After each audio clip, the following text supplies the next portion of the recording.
Good luck, Kay. Love, Sam.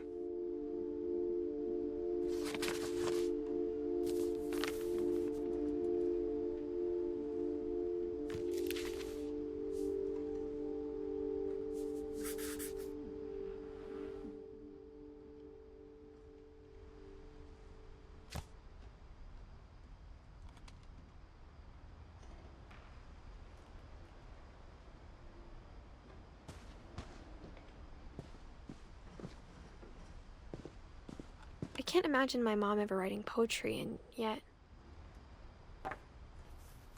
A poem for Gus, who always said the wedding was a bad idea. Our father never hit us kids, at least not very hard, before the day my brother said with teenage disregard that he'd be dead before he'd see a wedding in our yard.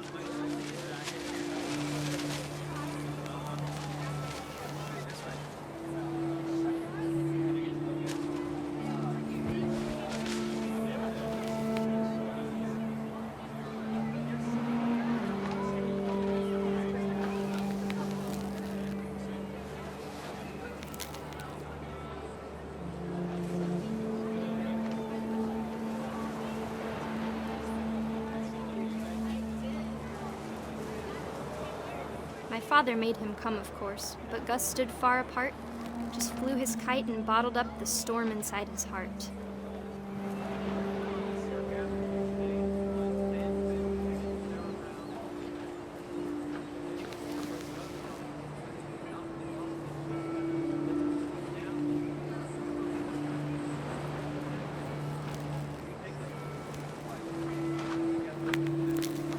I tried to talk him out of it, but though he'd never met her. "We don't need a stepmom," were the words that I now remember. pronounce you husband and wife. You may kiss the bride.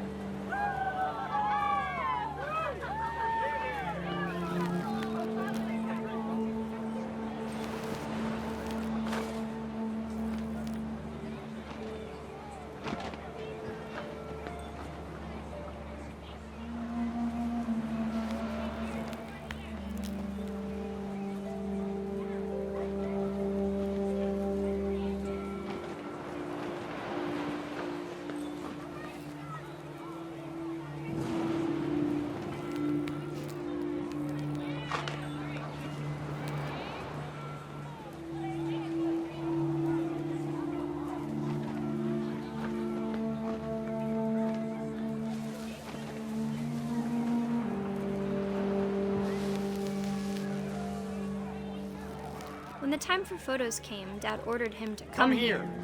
But Gus declined and as a sign held up his middle finger.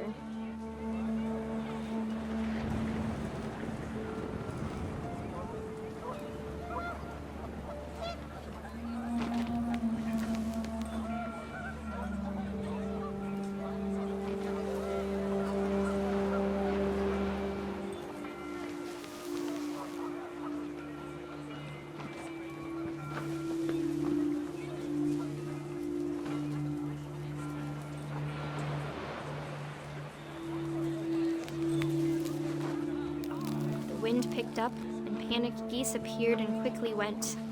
But all the humans did that day was go inside the tent.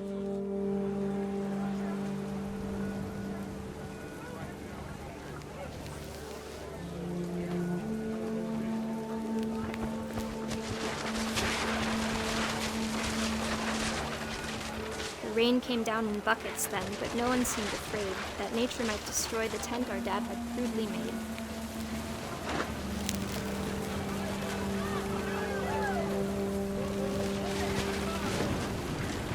The thunder sounded much too close and full of angry power, but all my father said to this was, "Make the music louder."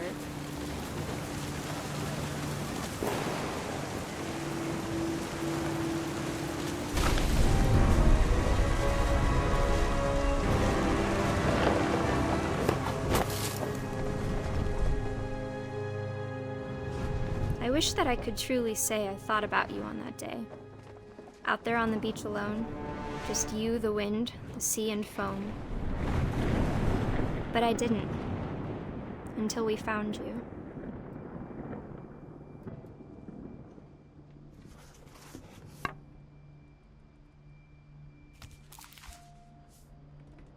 She never talked about him, but Mom told me once if I was a boy, they were going to name me Gus.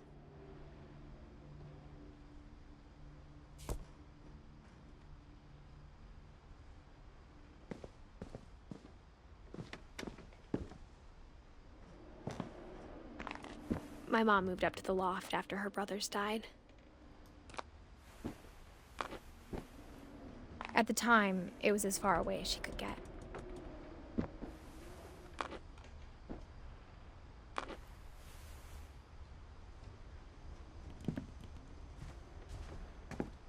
She spent a summer building houses in Calcutta, where she met my dad, Sanjay.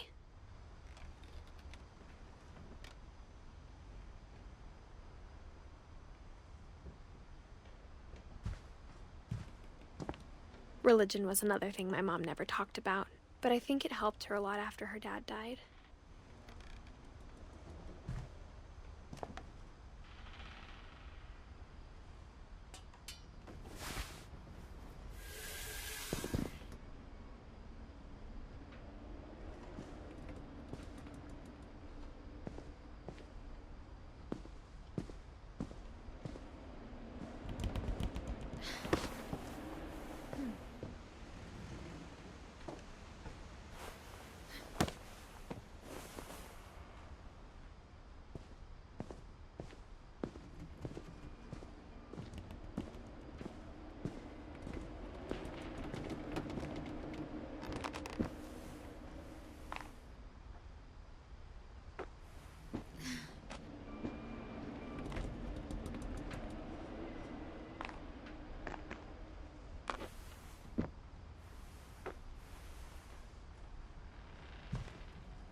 My mom moved to India a week after graduation and got a job teaching English.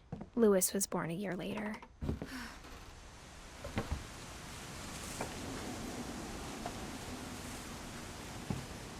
When my dad died, I don't think Mom knew where else to go.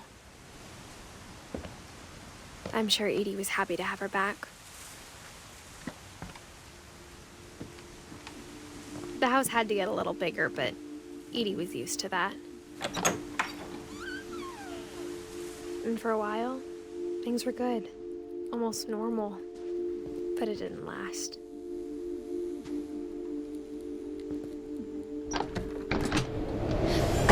The beginning of the end was Milton's 10th birthday, when Edie gave him a castle. After Milton disappeared, the only thing he left behind was a room full of paintings.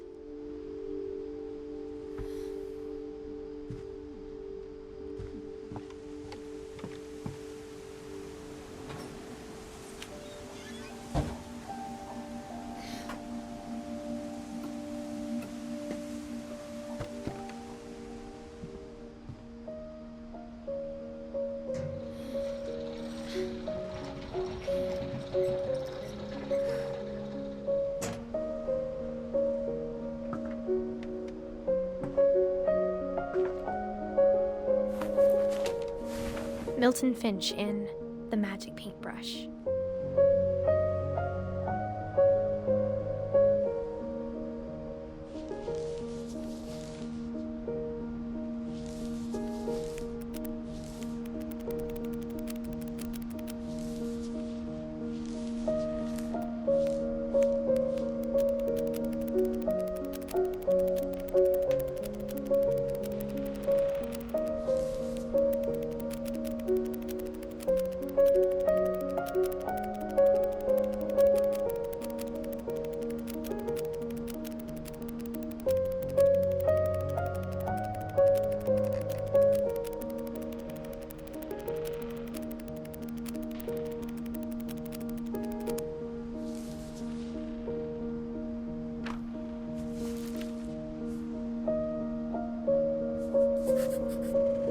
I was 4 when Milton disappeared.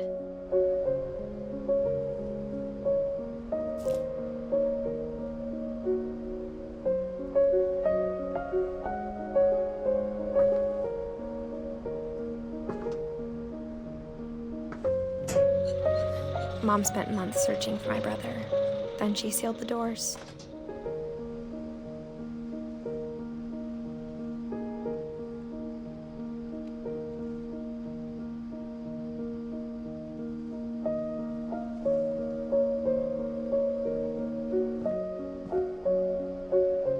Whatever Milton had found in the house, Mom didn't want it getting out.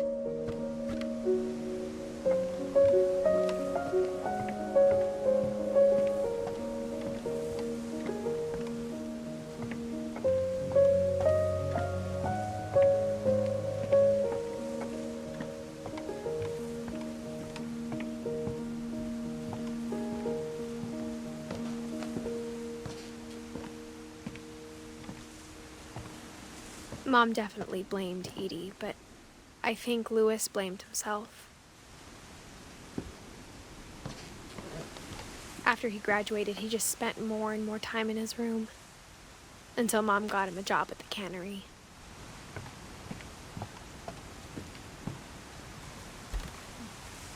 Everyone always told me to stay out of Lewis's room, except Lewis.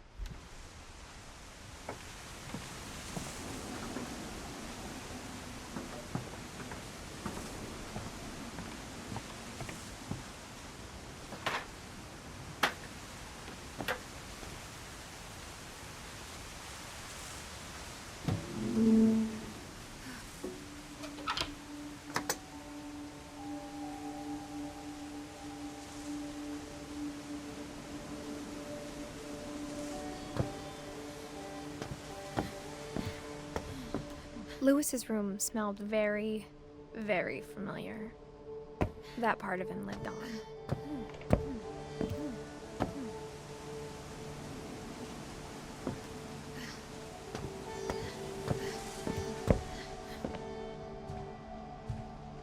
Lewis and I spent a lot of time playing games together, but he was surprisingly bad at them.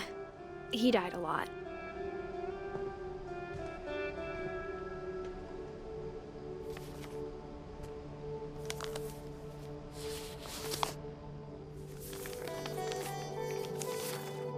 Dear Mrs. Finch, as Lewis's psychiatrist, I can understand your desire for an explanation. As I see it, the trouble began in January, shortly after we convinced your son to seek treatment for substance abuse. Newly sober, I believe Lewis first noticed the monotony of his daily life.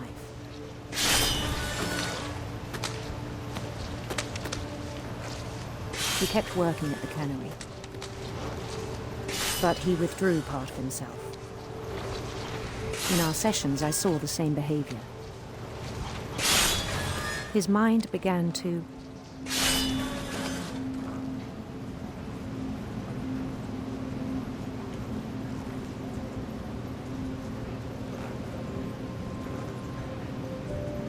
wander.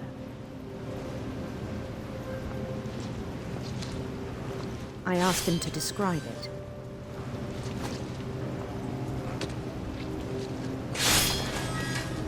He said he started small, imagining a labyrinth.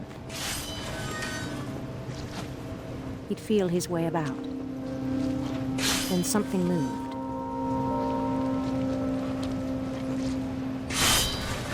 Bats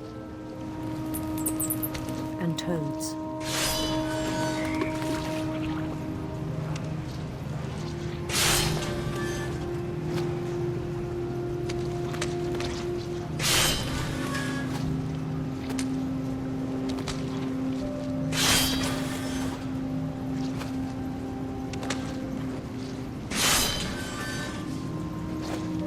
And things that have not names.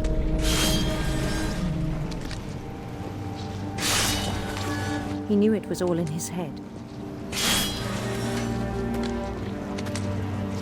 But he took it very seriously. I had hoped he'd find himself.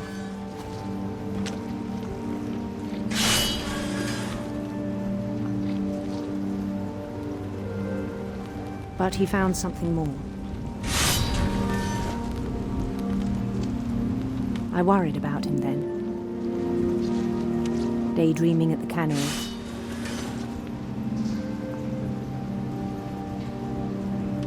I spoke with his boss.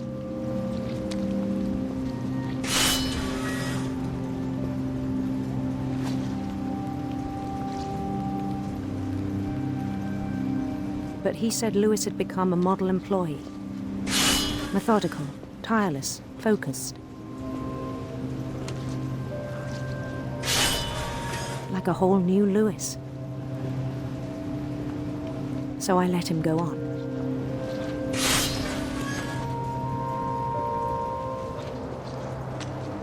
I even encouraged him. It seemed very promising at first. He told me he'd made a new friend.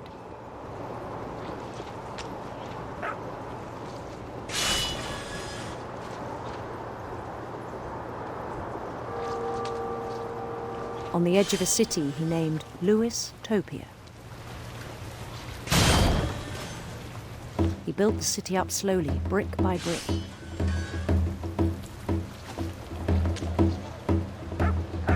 Then he made musicians.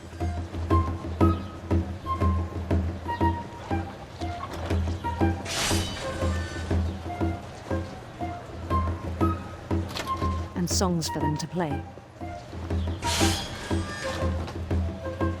He talked about starting a band. And he was always humming something. Every day his imagination grew stronger.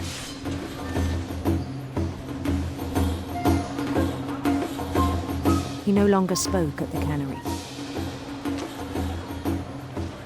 But his chopping was as reliable as ever.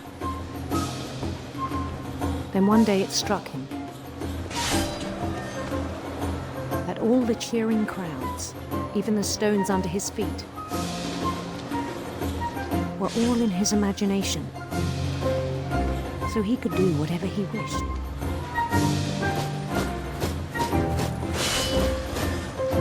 He held an election for mayor.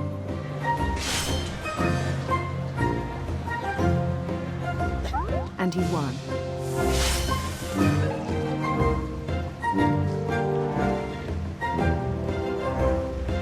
They begged him to stay, but his mind was already wandering. It became a game for him.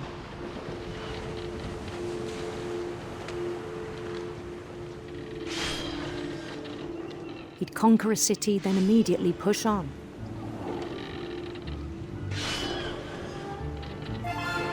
New Louisville.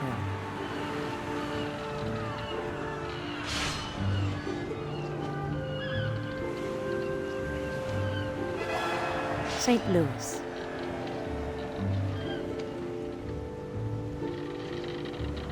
He started drifting away from our reality.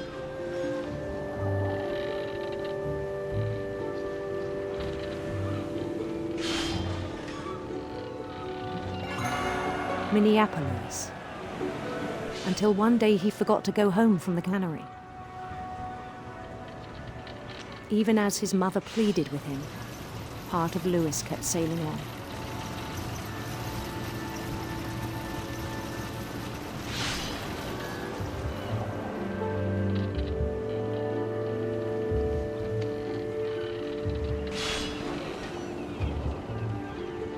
In Lewisburg, he heard rumors of a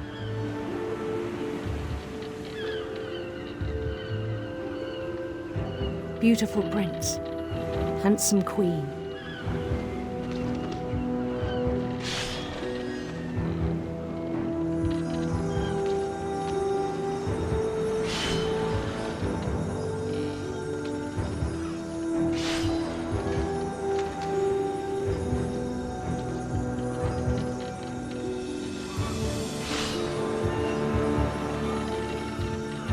The queen was on her own quest for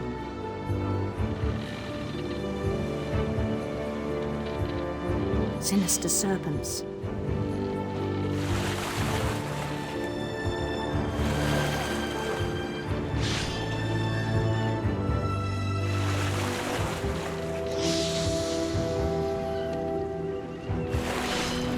He followed the sound of her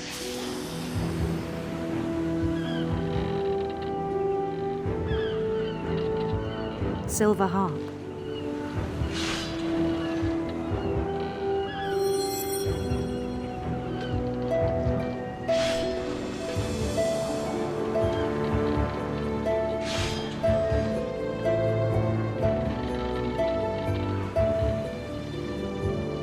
His chase led him to a golden palace east of the sun and west of the moon.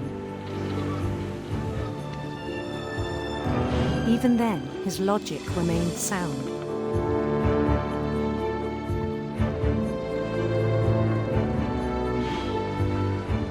He knew the world was all in his imagination.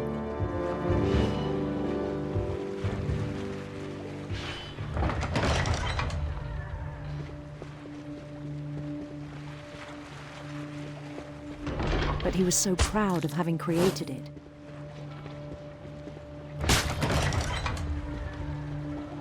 In his own eyes, he'd become something greater than a king.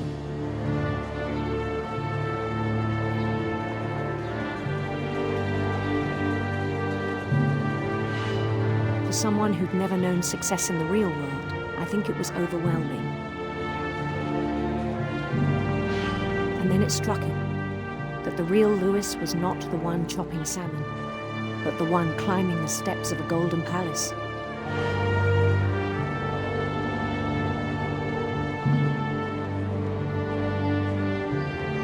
My imagination is as real as my body, he told me. It was hard to argue with him.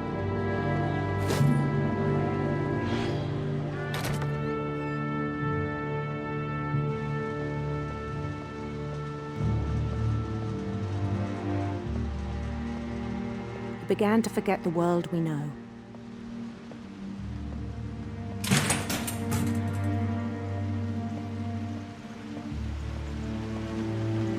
I think it pained him to remember Lewis, the cannery worker.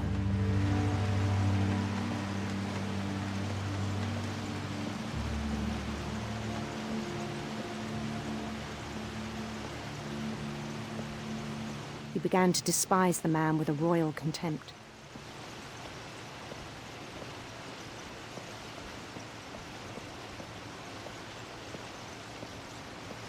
I still thought I could save him. Even after he said he was being crowned king over all the lands of wonder. The palace would be packed with his companions.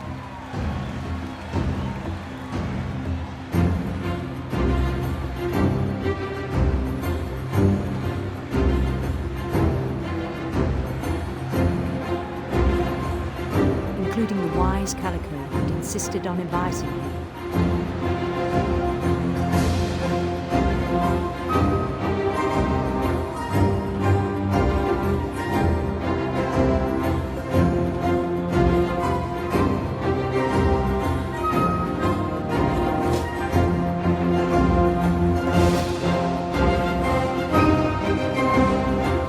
His queen waited, holding his crown.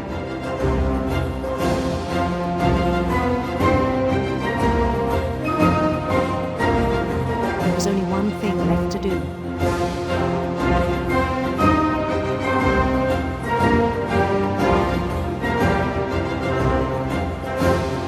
Bend down his head.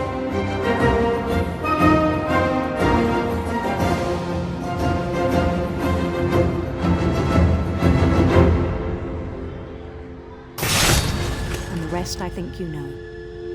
Mrs. Finch, your son was a kind man who will be missed by all of us who knew him.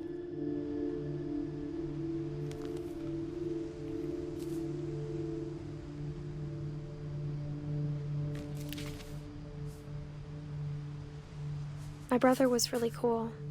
I wish you could have met him.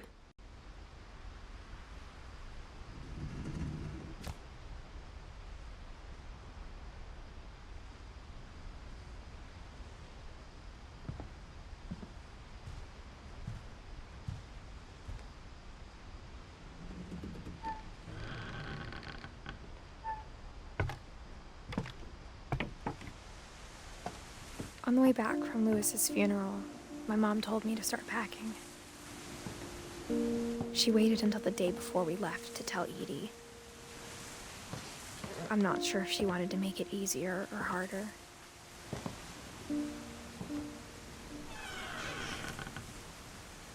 I wish we'd stayed. But I understand why we left.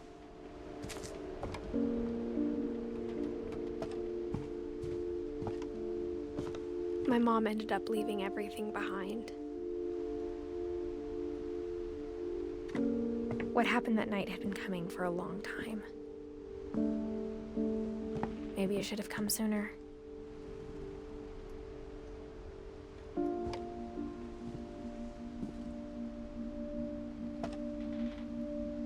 But it had to end one way or another. All that's left now was to tell you about that last night.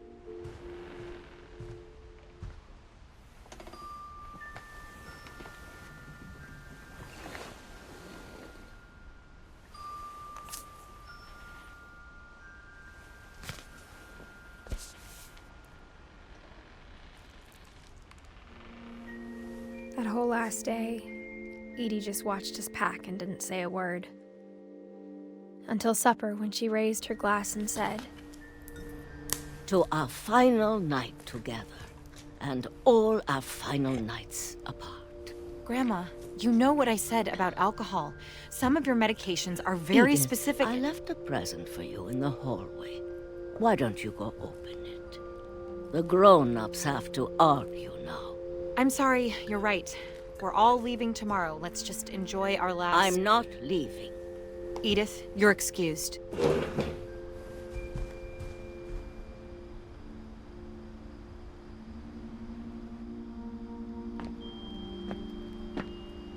the power had been shut off that morning, but Edie always had plenty of candles. When my mom sealed the library, I don't think she knew about the other entrance, or that Edie had a key to it.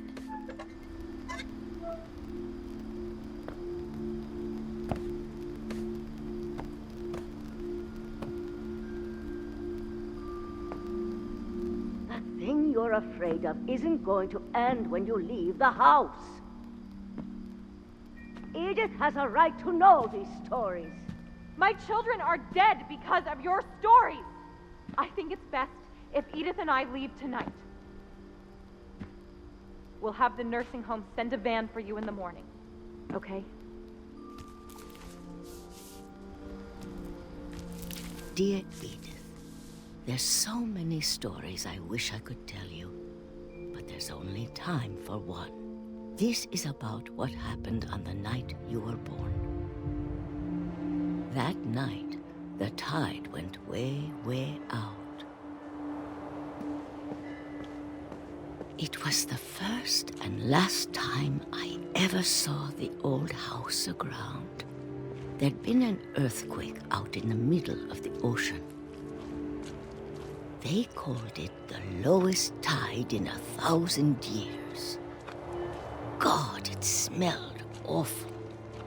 You know, I've seen that house every day of my life. But I never thought I'd go back to it. When the fog rolled in, I lost my way.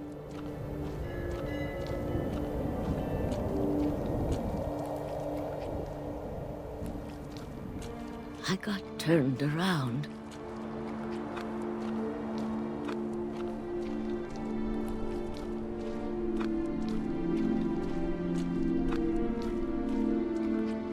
For a while, I wandered.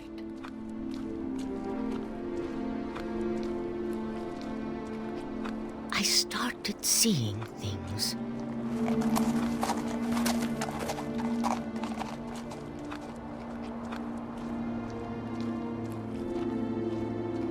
Things I'd forgotten had ever existed.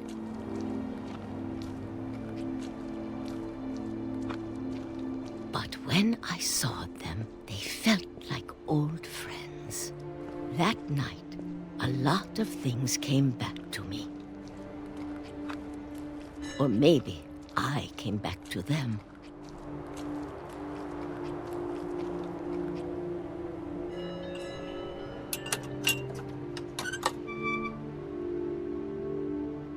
Things I can't explain, but that I need you to try and... Edith, what are you doing in here? It's mine! Edith! Mom, you're gonna rip it! Let go! I kicked and screamed, but Mom dragged me to the car. I never saw Great-Grandma Edie again. The next morning, the van came to pick her up, but she was already gone. After that, we moved around a lot.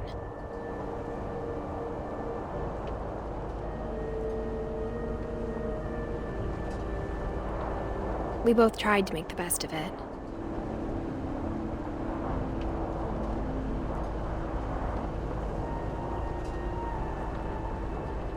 A few years went by.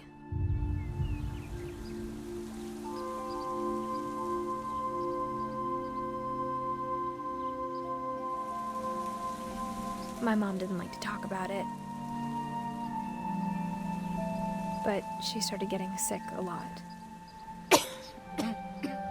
The rest happened pretty quickly. She got better for a while, and then she didn't. And then I was alone.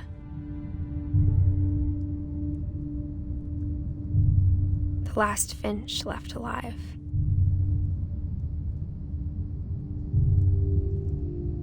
Until I found out about you. I'm still not sure what to tell you about all this. If we lived forever, maybe we'd have time to understand things. But as it is, I think the best we can do is try to open our eyes. And appreciate how strange and brief all of this is.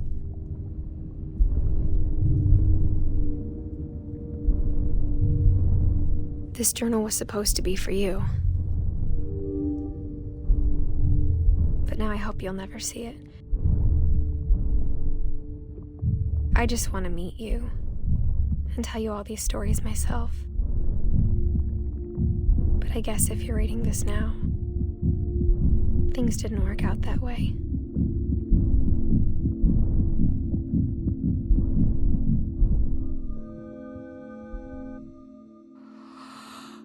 This is where your story begins. I'm sorry I won't be there to see it. It's a lot to ask, but I don't want you to be sad that I'm gone. I want you to be amazed that any of us ever had a chance to be here at all. Good luck.